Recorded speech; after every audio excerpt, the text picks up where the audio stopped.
Hey guys, it's a beautiful morning. We're in Vail, Colorado by Gore Creek. We're checking out the Tern HSD Haul Stuff Daily. This is the P9.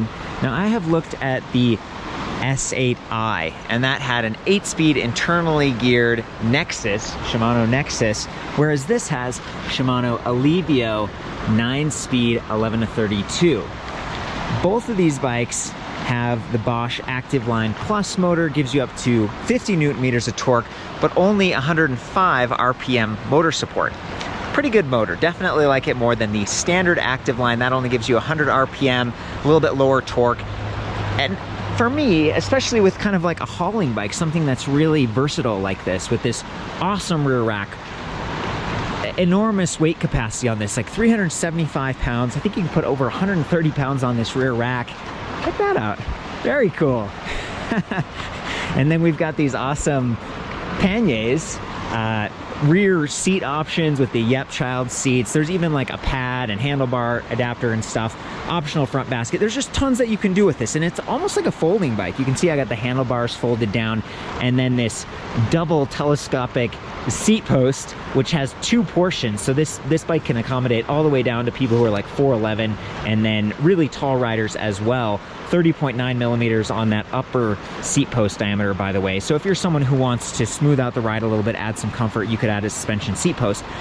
I mention that because this is using a smaller wheel size. These are 20 by 2.15. So the 2.15, that's the width. It gives you some comfort, but these are still higher attack angle, right? So you can see the angle of attack is up like this, and it just kind of runs into cracks and rocks and bumps, and it's just a little bit more jarring. But with a higher volume tire like this, you get stability, you get some comfort, and I'm a big fan of comfort. So, you know, coming back to the sizing options, because the telescopic seat design can go fairly tall, I checked with Tern and they said they have an optional upgrade for the steer post right here. So you can actually make this even taller if you are a taller rider. And then this adjustable part up here, that's called the Andros stem, and it can be angled forward and down or up tall like I have it right here. And then let's see if I can lock that into place. There we go. Okay, so it's starting to look more like a normal bike, right? This is the P9, most affordable in the range, $34.99. Pretty good price point for a Bosch drive system, but you are paying a little bit less because it is the Active Line Plus, not Performance Line, because this has a Power Pack 400, not the 500, and because it has a slower 2-amp Bosch compact charger, plus just a 9-speed cassette with Alivio. If you upgrade and you get the internally geared Shimano Nexus hub, you pay about $600 more. And then there are 2 other models. There's the S11 and the S Plus, and they have the Performance Line motor, which gives you the 120 RPM support, 65 Newton meters of torque. So it really just depends on what you want. And I think those also have like a belt drive system. I think it's the S11 has an 11-speed Shimano Dior, and that's a nicer derailleur and, you know, just a wider spread on the cassette there. And then the S Plus, I think it has the Enviolo internally geared hub with a belt drive. So there are a lot of options on this platform, and all of these accessories that I mentioned earlier are cross-compatible, which is really nice, you know, and they all come with these 70 millimeter wide SKS plastic fenders, going to give you good coverage. See how low they go up there in the back as well. They come with these integrated lights, so Hermann's, H-Trace, 2 LEDs. We've got this great headlight, which I think Tern kind of designed themselves. It can be easily aimed.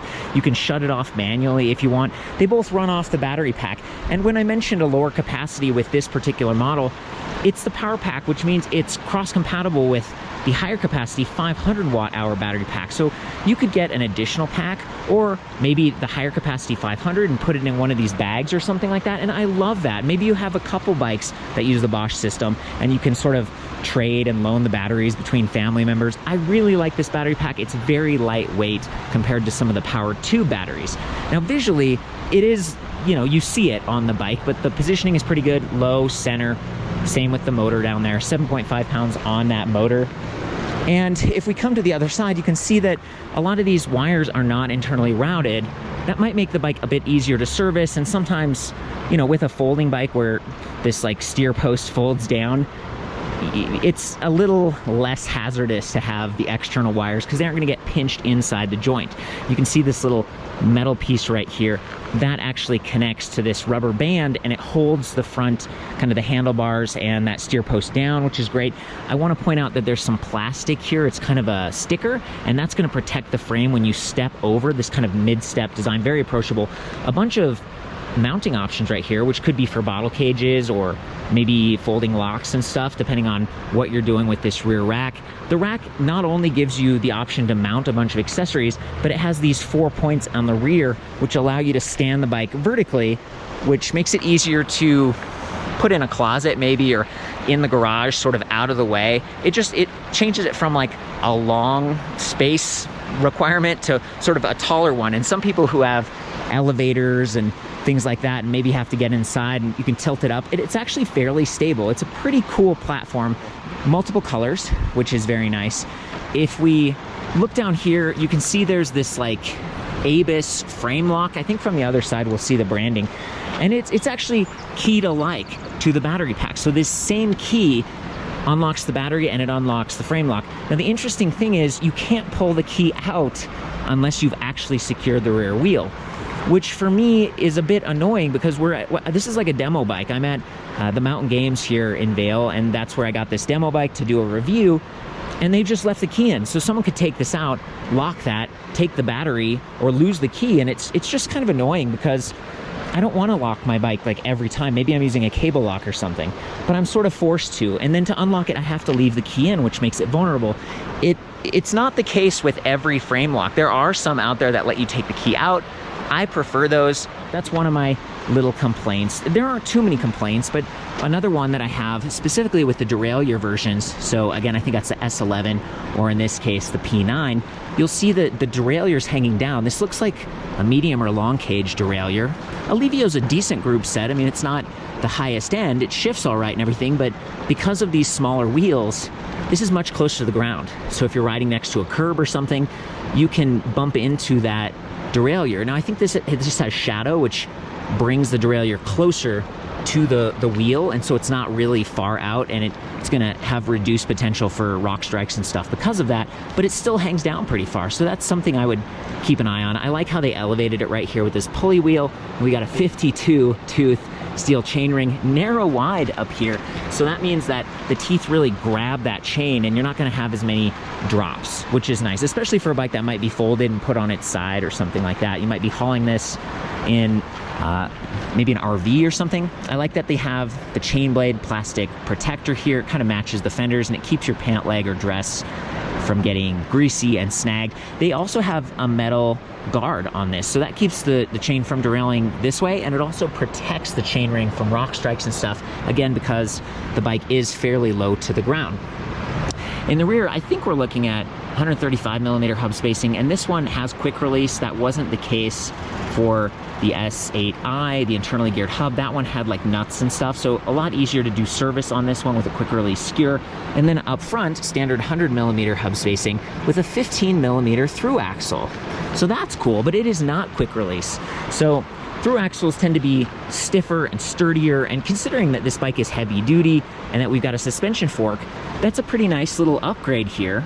And we can see the SR Suntour Mobi A32, that's 32mm stanchion, which is decent. We've got preload adjust over here, so you can preload that spring if you are a heavier rider, or maybe you have a basket loaded up. And this basket's pretty cool. It's got like a locking mechanism and everything, but you could carry it into the store or fill it with puppies and kittens and flowers and just have a blast. Over here we've got lockout, which is very nice because again, if this bike is really loaded, sometimes you don't want that like bobbing sensation. You're on smooth terrain, maybe the tires are giving you enough comfort and you just want to lock that out. You have that option. So again, when I talk about these upgraded components, I feel like Tern has done a pretty good job. They're very thoughtful in how they spec their bikes. And a lot of this stuff is kind of custom, like these tires being a little bit higher volume, and they have puncture protection, K-Guard 3, they have reflective sidewall stripes. This is also a reflective decal right here and right here as well. Their bags have reflectors. The lights that I talked about, like 40 lux on this headlight, and it's right where you want it. It's up high, it points where you steer. This is a lower platform. You want to be seen. If we look at the rear light, it's kind of protected right here. They had to tuck it into the rack because, again, this thing stands up vertically, but it can still be seen from several angles. And I feel like with 2 LEDs, it's better than a lot of the lights that I see out there. Okay, here's the kickstand. Since we're over on the non-drivetrain side, I feel like it's positioned well. It allows the bike to pedal backwards or be backed up without creating pedal lock.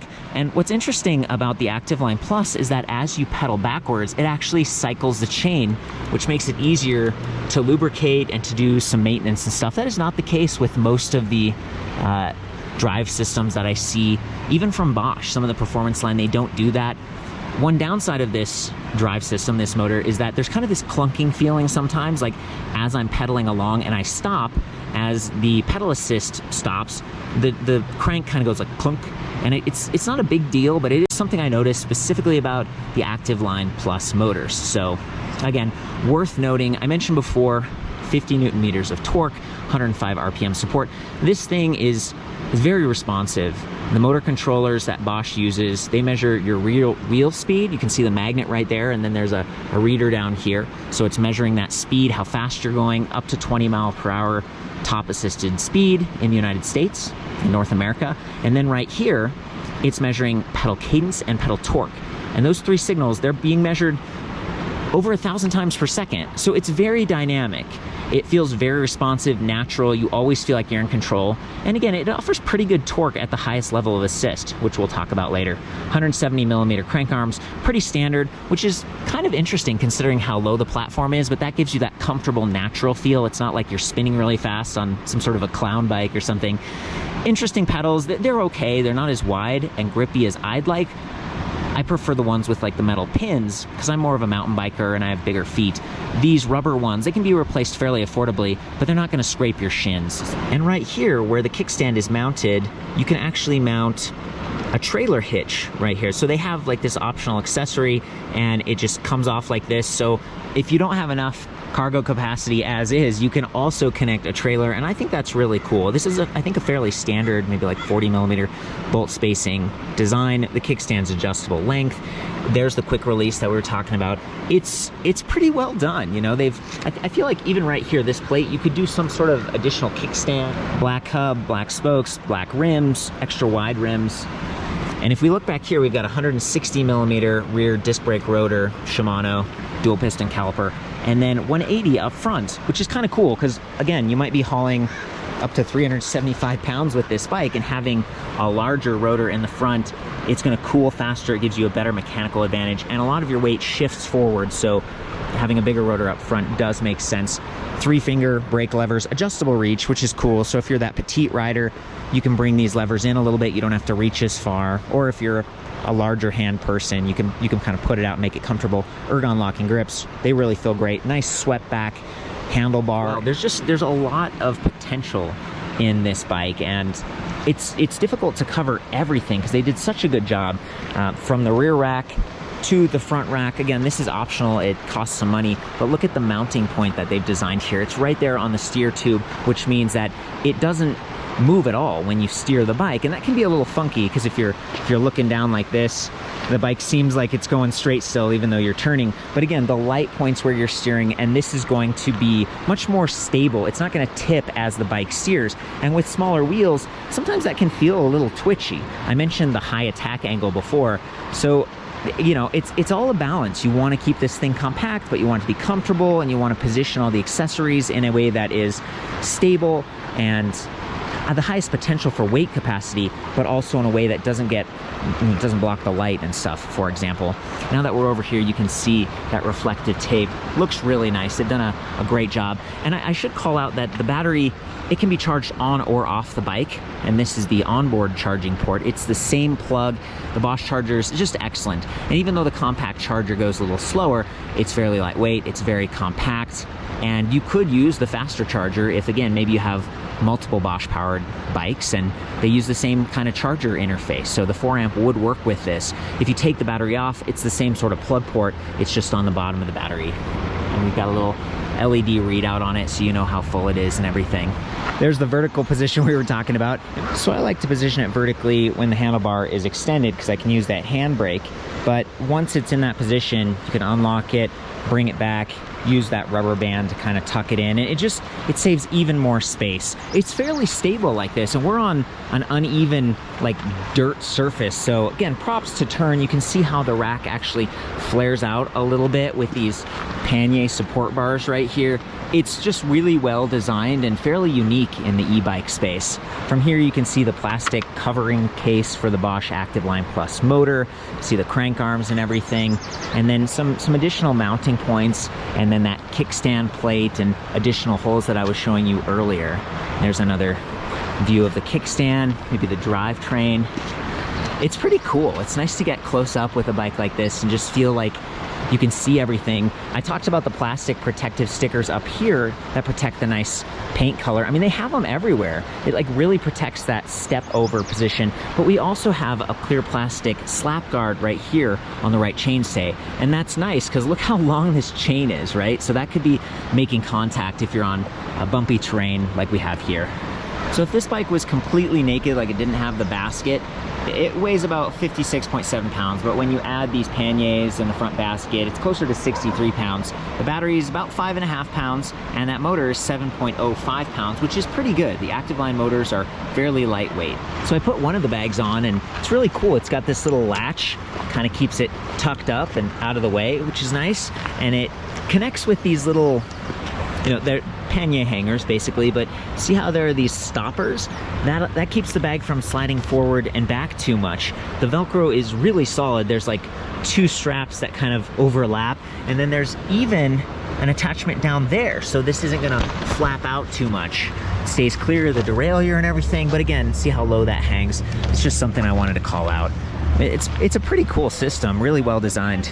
Both bags are now on the bike. It does take a second to get them set up, but once they are, really impressive stuff.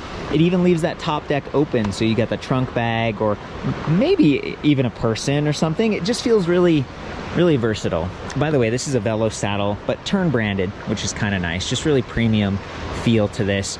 Up here with the trigger shifters, this is a Levio. It's got that nice optical gear display window, and then it's got a 3-shift low lever and a 2-way high lever. Means you can go this way or this way, so you can use your pointer finger or your thumb. I really like that. It just makes it more convenient depending on how you want to leave your fingers for braking. You can still use your thumb to shift. That is not the case with some of the SRAM shifters and some of the lower end Shimano options. They don't have the pull mechanism. So very cool. I'm very happy with that.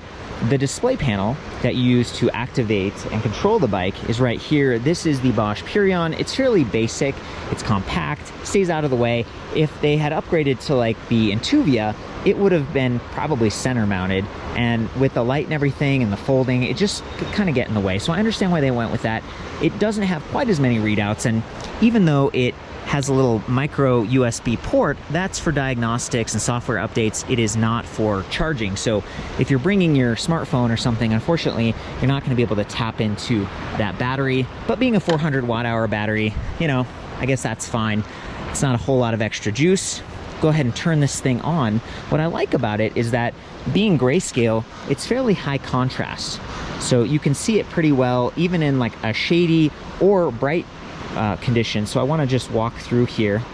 See, so even as we get some bright lights, you might have a little bit of glare, but you can adjust this, you can swivel it, and I find that it's fairly easy to read. It's a very simple display, and it does have integrated backlighting, so it kind of glows with a faint white light. Works pretty well at night or day.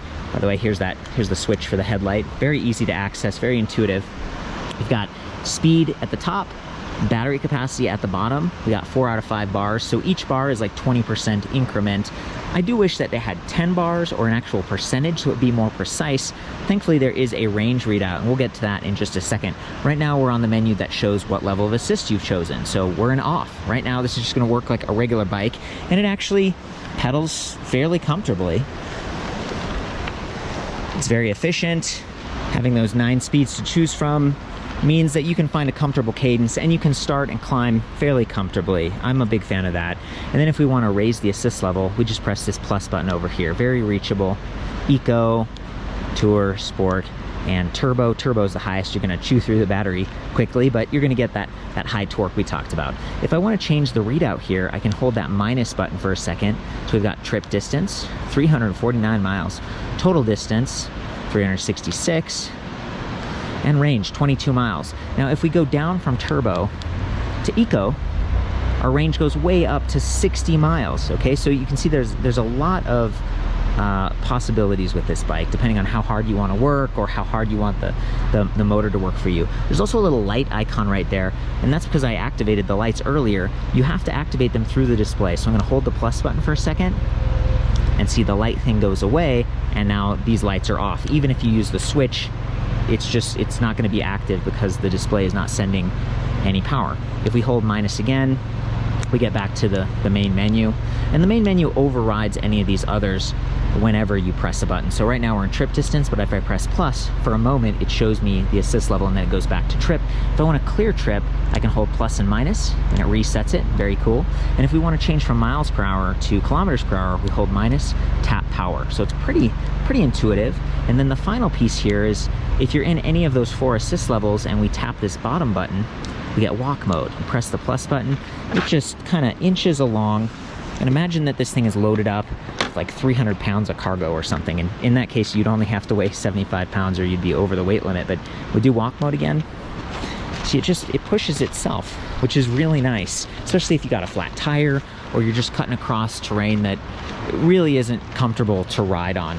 I'm a big fan of that. I mean, the system works very well, and not every company has enabled walk mode. I think it's especially relevant for a bike like this. And go ahead and take it up to turbo and do some ride tests. I mentioned earlier that you can pedal backwards, but there is some friction. See, it's not like, it doesn't really spin very fast, so keep that in mind. I'm gonna go ahead and start.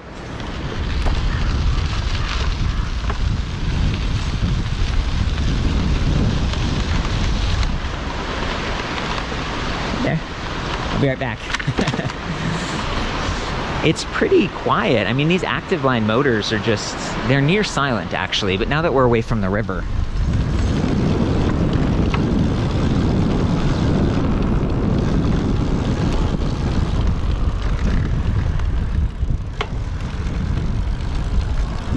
can't really see the drivetrain now that we got the bags, so I'll do some shifting. The motor does have shift detection, so it's measuring some strain put through to the derailleur, and it's supposed to be able to back off a little bit. It's software driven, it's not perfect, but it's better than nothing, and Bosch is really known for their sensors. It tends to do a pretty good job. I wanted to do a no hands test because the smaller wheels, it's, not as stable as a full-size bike, but still fairly good once you get it going, once you're rolling like that. Really smooth braking power with those hydraulic disc brakes. I'm a fan of that. Again, for $34.99, it's a pretty good product. Definitely, I'm a fan considering it's the lowest price point. I feel like Tern does a really good job with their products, customer support, and the fact that they have 4 different versions of this bike really lets you dial in whether you want higher capacity battery, a more powerful motor, internally geared hub so you don't have the derailleur hanging down, or the NVOLO like continuously variable transmission so you don't have to really mess with this, you just have like a twister. There's so many options and even different colors. So I'm a fan of the bike. I welcome your input, your corrections, or maybe your testimonials. If you have this bike, you enjoy riding it, and maybe there's something I missed. I love to hear that from you guys. I try to go as thorough as possible, and I have measured all of the dimensions back at Electric Bike Review, including the standover height, which is very low, right? Very approachable. I have a comparison tool as well, so you can put these 2 bikes back to back. Tern also has a really good comparison tool and some other features at the website. It's very comprehensive. Their stats are very well done, so props to them. There are a number of other sort of mid-tail or smaller utility bikes at the site and a forum, so please sound off with your experiences. I love you guys. We'll see you next time.